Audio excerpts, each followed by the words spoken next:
now for more on the escalating crisis on Syria, I spoke to Theodore Katouf, the former U.S. ambassador to Syria, and I asked him why the use of chemical weapons has changed the international response, even though the death toll in the crisis has already reached 100,000. Well, apparently the administration feels that they have the evidence, and secondly, the casualties are horrific from this use of chemical weapons on the outskirts of Damascus. And the president said we would take action. Where would his credibility be? Where would U.S. credibility be? What would Israel think about this president, for instance, who said we won't let Iran get a nuclear capability if he doesn't act now? Take us behind the scenes of what's happening diplomatically here in the United States right now with the situation going on. Using your time as former ambassador to Syria, do you really think that Syria will defend itself as it's indicated? You had the foreign minister there saying they can surprise the world. Well, you know, Israel hit Syria when they believed that they were transferring weapons, missiles, and the like to Hezbollah in South Lebanon. And even earlier, several years ago, Israel hit a suspected nuclear installation way out in eastern Syria. And Syria did nothing.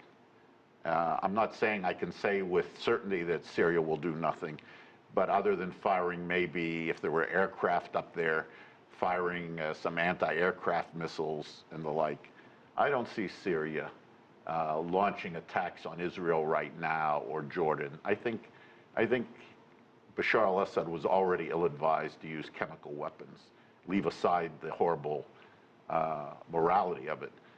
But this would really be the major leagues of stupidity if he tried to take on Israel, the U.S., or a U.S. ally. Will those countries make a move without the United Nations?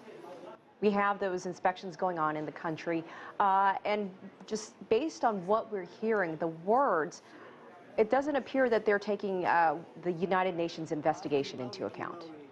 It doesn't. I think they believe that Bashar al-Assad delayed the investigators' arrival at the scene long enough to degrade a lot of the evidence that was there, although I think they still were able to probably learn something.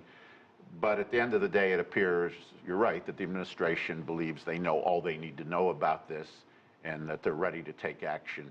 And they know they cannot get a Security Council resolution with Russia and probably China opposing.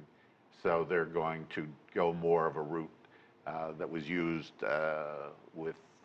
when Milosevic was head of Serbia and keeping the Kosovars oppressed. So any repercussions if they go that route, any negatives that can come out of this if the United States and some of its allies decide to move forward? Yeah, I think actually there are, but they might not be apparent right away. I recall that just before the 2008 presidential election in the U.S., Georgia and the Russians got into it. And there are a couple breakaway provinces, as we know, from Georgia. And the Russians, and Putin is a proud man, and there's Russian nationalism is very strong. The Russians could say, okay, that's the way you think international law is.